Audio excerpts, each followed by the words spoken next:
Hello, everyone. Today we are learning how to upload a picture to our shared folder.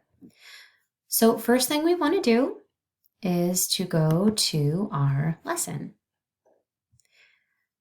In the lesson, you will see Rocket Ship Google Drive folder. Click that. Okay. And you will then have access to this file, the Rocket Ship file. Now, we're going to go to our notes, our email, and I sent myself a picture of my rocket ship. I'm going to click. I am going to add to drive. Okay, and then I'm going to go to my Google Drive. I'm going to refresh.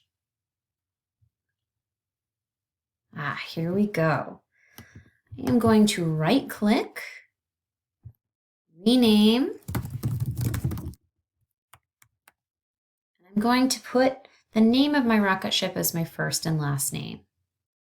Click OK.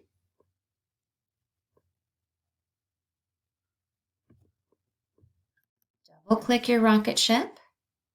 There's a little button in the corner. It's 3 dots on top of each other. And when you hover over it, it says More Actions. Click More Actions. Click Move to Shared with Me. Find the rocket ship folder and move here. And that's all you need to do. Easy peasy.